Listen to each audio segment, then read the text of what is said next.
We're going live now, Bill. Bill, good morning to you. How are you this morning? Good morning, Simon. I'm well. How are you?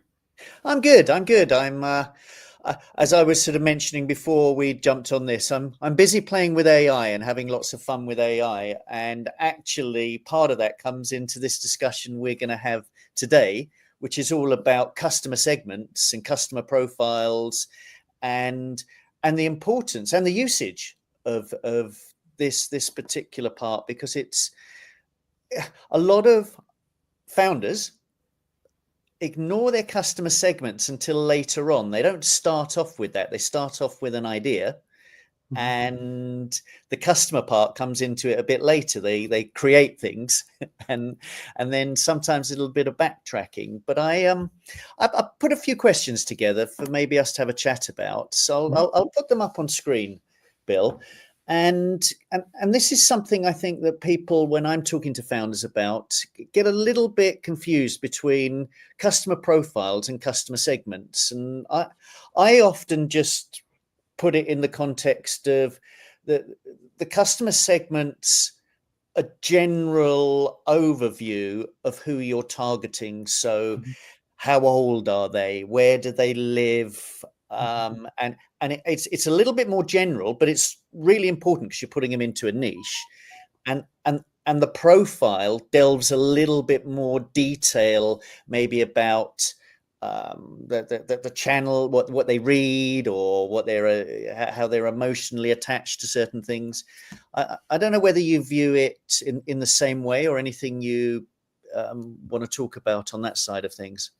Yeah, I guess before I say anything, get myself in trouble. I've got a lot of friends that are highly skilled, highly trained market researchers, and they know all this lingo, and they know what they're supposed to be. So, and I'm a total hack at market research, because it's all about the highly granular work of a startup. And so, yeah. I like to think about to help me stay out of trouble with my friends. I like to think more about sort of the outcomes that you need as a startup entrepreneur. So you kind of need three things. You need there's sort of a persona concept, and that persona is sort of a semi to very fictional ideal customer who would just rip your product out of your hand because they've got the hair on fire problem that you're trying to solve.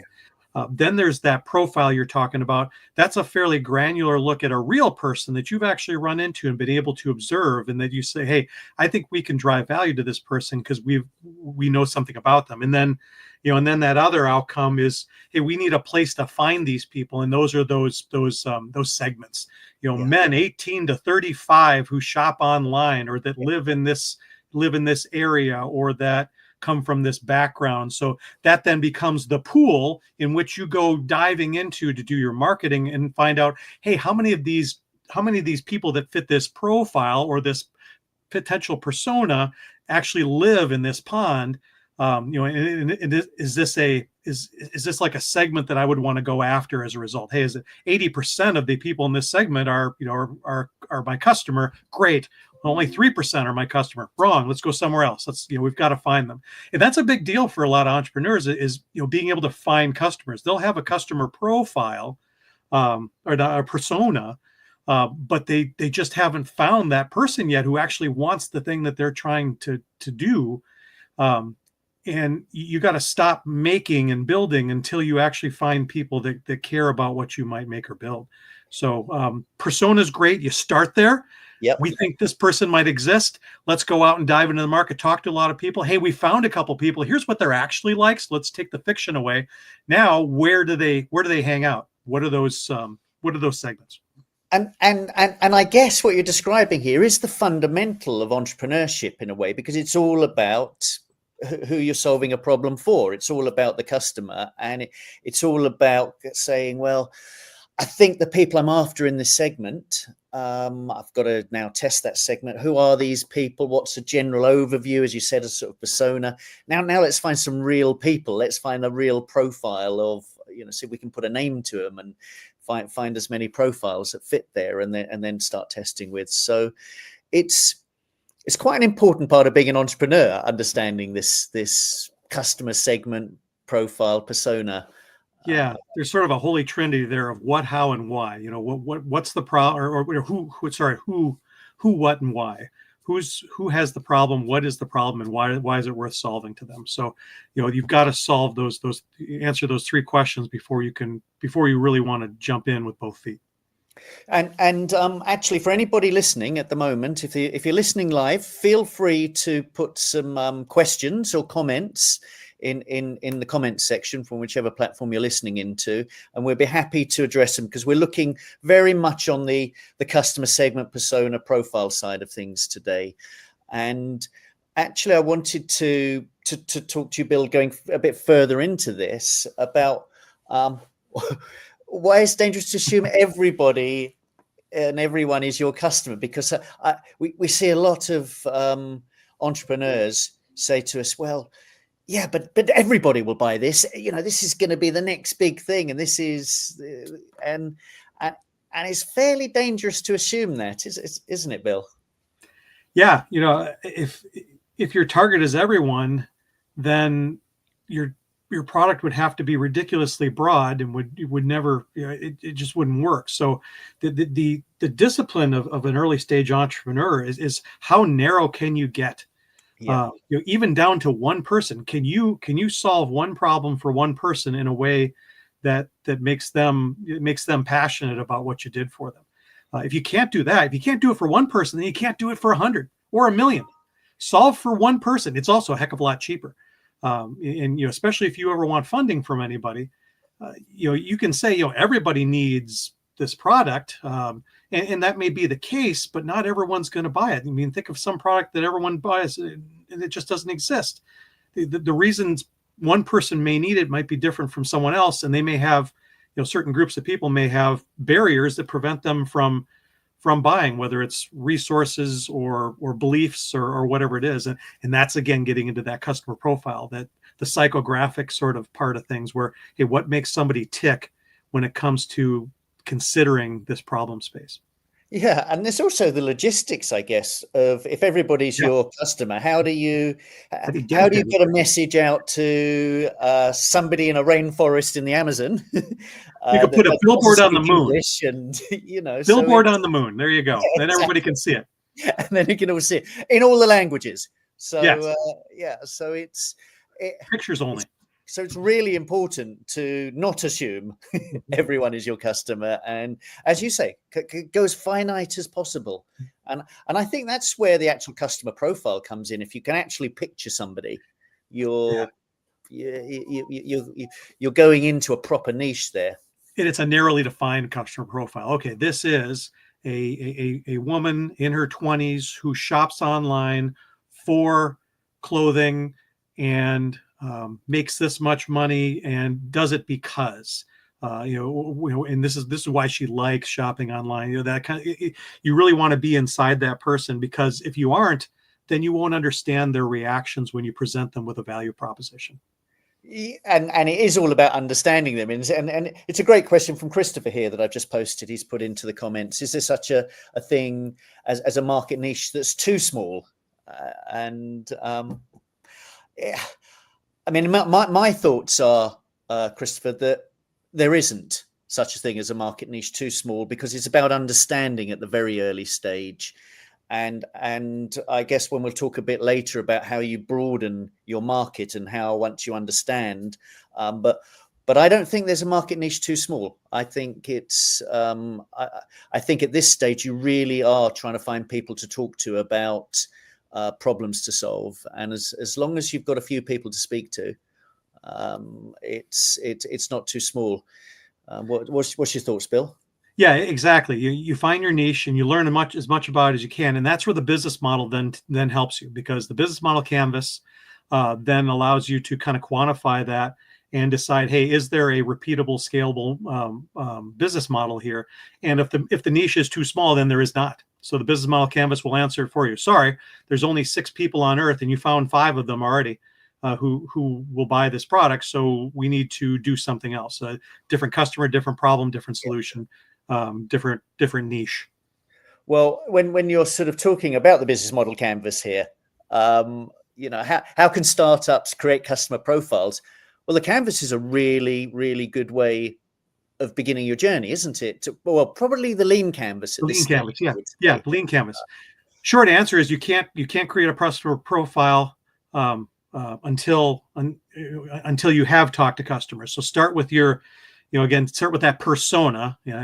Let's put a name to it, and write about this fictional person that you believe might exist somewhere, and then go about trying to find them. And if you can't find them, then there's a problem.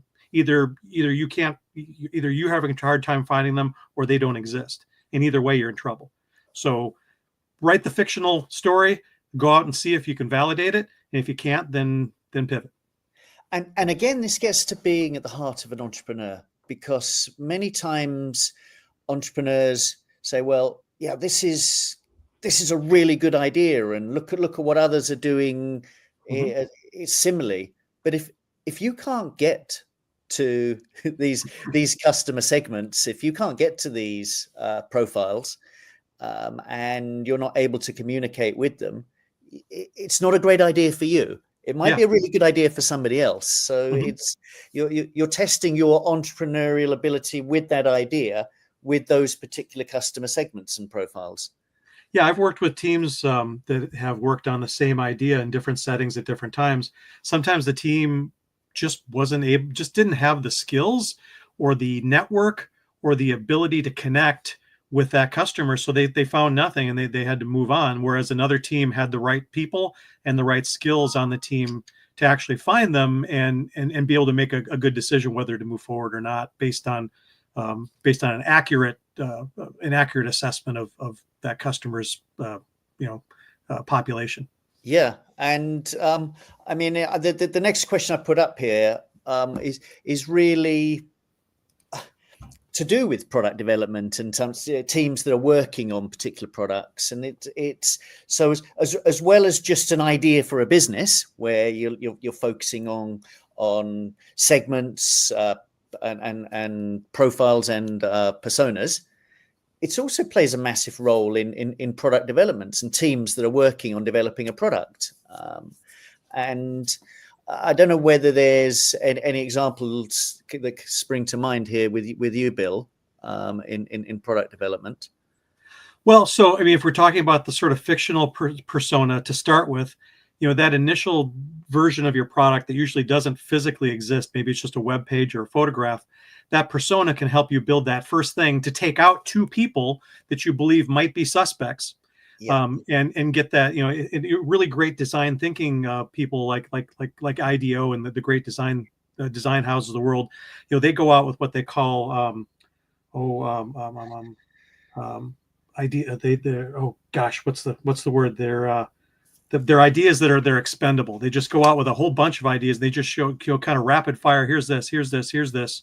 Until they get something. Ooh, that's interesting. What's that? It's so you can kind of narrow things down a little bit. I'm going to go to these kinds of people and start showing them some things and see if I can understand sacrificial idea, sacrificial concept, sacrificial concept. That's it. That's the one. Sorry, it's early here. Sacrificial concept, and it's a great thing. It's something IDEO did. It may have come out of the Stanford Design School, where a lot of this stuff originated. But anyway, they do a great job of that. So that's great for at that stage. But also just and once you have a few of those people, then you can continue to increase the fidelity of those prototypes. I think of like Airbnb. They were in San Francisco, and they saw that a lot of the conferences there, the hotels were all booked.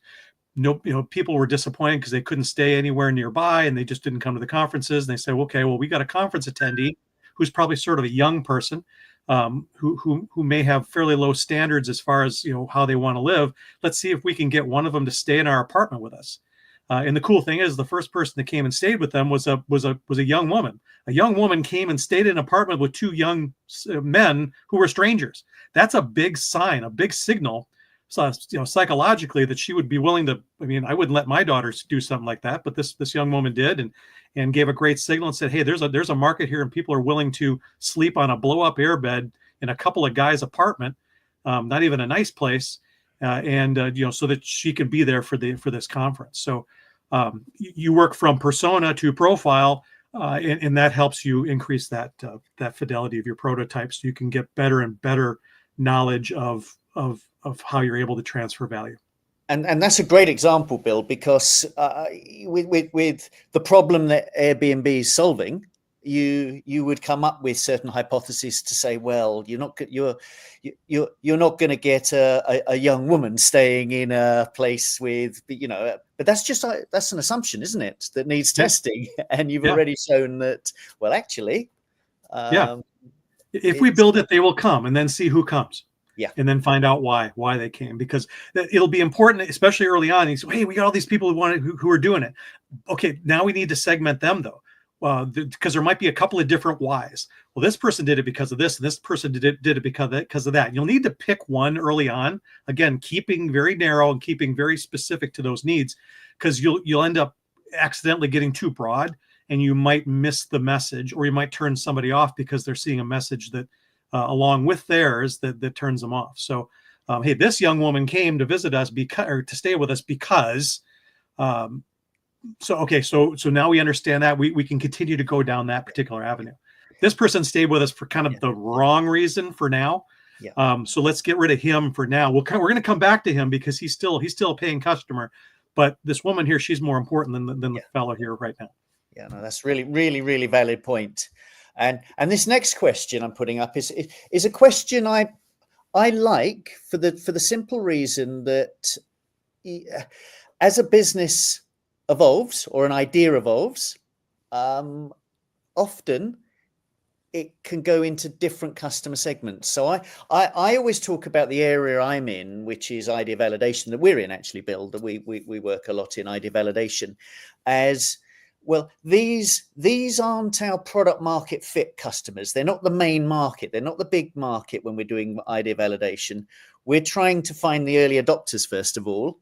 Mm-hmm. And it's an early adopter market that we, as a segment, that we want to do some testing with, because their profile and their emotional propensity towards risk and things is slightly different to the main market.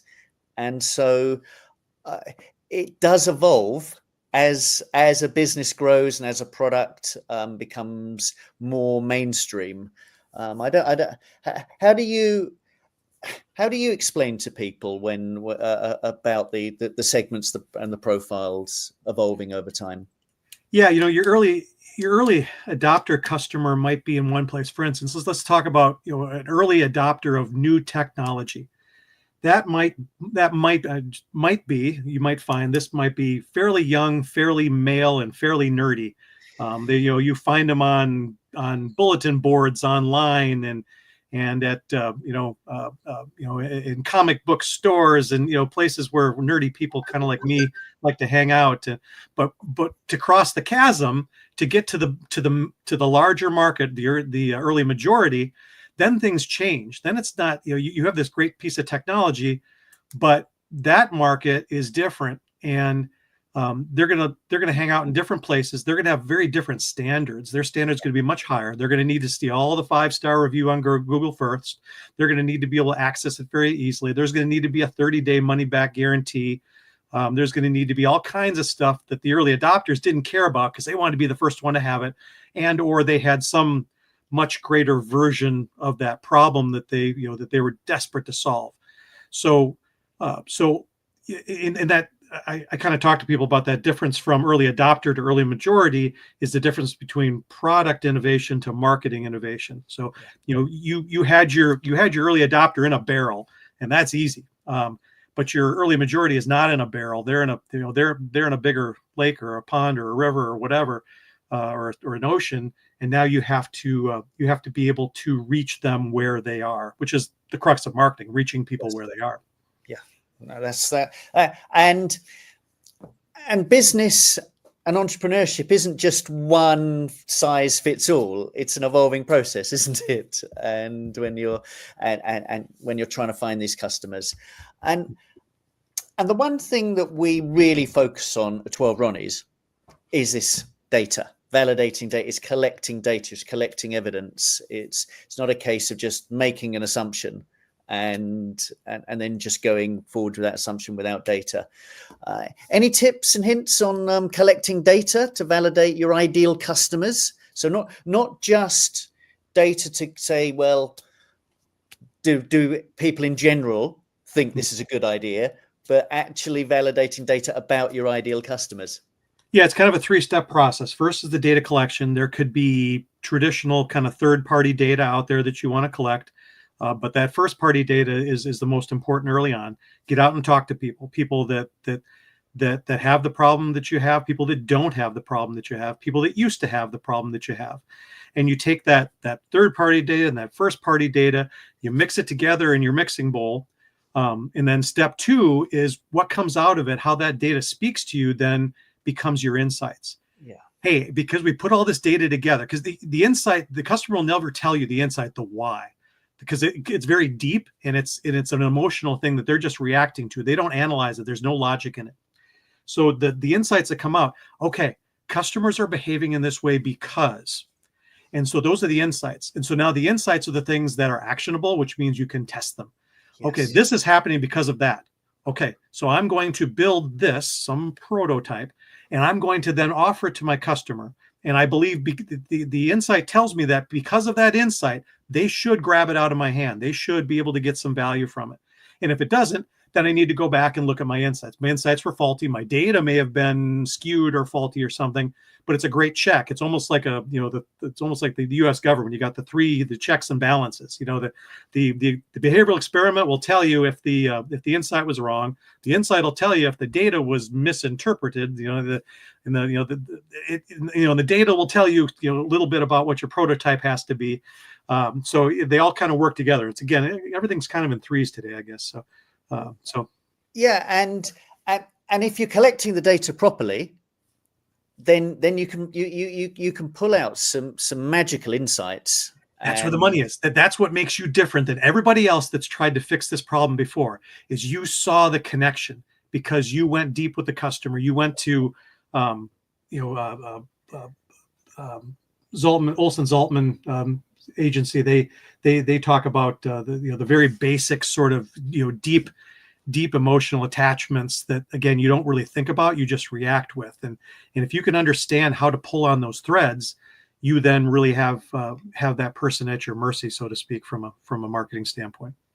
And that's a great way of avoiding some of the big mistakes that are being made, because that was the next thing I wanted to touch on, is the sort of mistakes that businesses or startups or founders make when actually defining their segments. They may spend a lot of time thinking about the problem.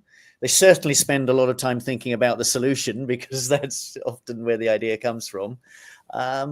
But what sort of mistakes when defining customer segments would you say are common ones? Biggest one, they look at people logically when they have to look at them behaviorally and emotionally. It's all about behavioral economics, not regular economics. Regular economics is about rational people doing rational things. That's not the real world. Behavioral economics, by definition, is irrational people doing irrational things. Things in your self-interest, things that don't make sense, things that are short-sighted. I'm not going to wear my seatbelt today. I just don't feel like doing it. Well, that's irrational. That's crazy. But there's a reason for it. So understanding people in that moment. So if you treat people as logical, people should want this. Should is like your biggest warning that you're heading over the cliff. You're going to have a very disappointing experience. Well, they should have wanted it. Well, they should have, but people are not logical. They're emotional. It's getting to the bottom of those emotions that, again, will make you different and will get you the insight that will make you successful, where hundreds of other people failed trying to paint people into a logical corner. Well, that's so logical in a way, Bill, because should, would, could. Ironic, isn't it? It really is ironic. And should, would, could is not any form of behavior at all. It's just a bigger piece of imagination. Yeah. The book, if anybody wants to read it, is Predictably Irrational. I forget the author's name, but wonderful. It's one of those things. After you read it, it's kind of like having a physics class in college. You never look at the world the same way again. Yeah. After physics, it's all forces and frictions and things like that. You see things happening, and the same with this. Yeah, people are predictably irrational. They will predictably do something that is sometimes unpredictable, but becomes predictable over time with observation and understanding and insight.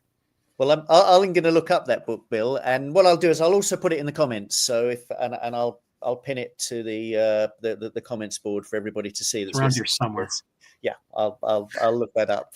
We've only got a few more minutes, so I'll just jump on to messaging, marketing and messaging, impact marketing. So we're getting into the segments, the personas, the profiles, but now we've got to actually message them and market to them. So, and any tips along the messaging and marketing to these different segments? Yeah, so this is sort of the when, where, and how. How very important. How do we speak to these people? We have to have a deep understanding of them and understand what provokes them to do the thing we want them to do, to solve that problem. So that's the how. How do we speak to them? How do we present them our solution? And then the when. See, what did I say? How, when, and why, whatever. But there's a where and a when. Where do we message them? We want to make sure we message at the right time, so that we can provoke them to take that action as quickly as possible and connect it right to our product. So it's that when and that where. Yeah. So the when and where could be at the grocery store, in the meat section. We're gonna put our seasoning right next to the fresh meat, so that this seasoning looked like it'd be this meat would be great with that seasoning. So I'm just gonna grab it. If you made me go over to the seasoning aisle to find that, even if you put a message, say, go to the seasoning aisle and find our seasoning, nobody's going to do that.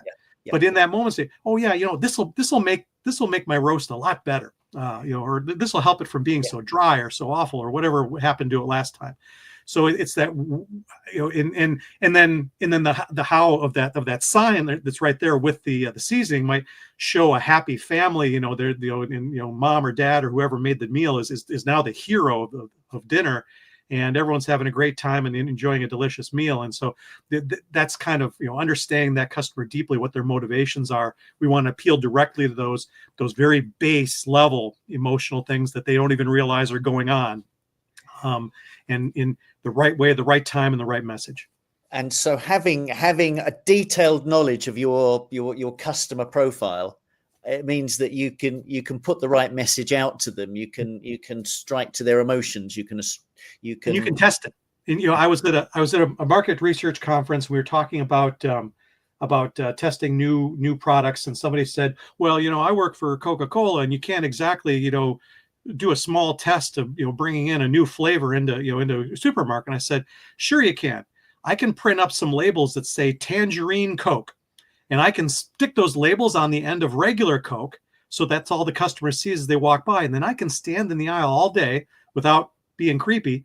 And when someone pulls out one of those tangerine Cokes, I can say, hey, can I talk with you for a second? I saw you pick the tangerine Coke. Actually, that's not a real flavor yet, but we're just testing to see if people are interested. Could you tell me about what you thought when you pulled that out? And then people say, well, that's just going to make people angry. No, it isn't. You give them a $20 gift certificate to Coca-Cola, and they walk out of there with 2 cases of Coke for free, and they're happy as a clam. So you can do stuff like this in really cool ways and get people's reaction in that moment. And if you see people look at it and just keep on walking by, oh boy, nobody's interested in this. Okay, now tomorrow I've got lime Coke. That exists, but you could have meat flavored Coke. I don't know. Just see what happens, and you could see people's faces. They make they meat flavored Coke. You say, hey, I saw you made a face there when we saw the new Coke flavor. So, yeah, see, that's the worst idea I've ever seen.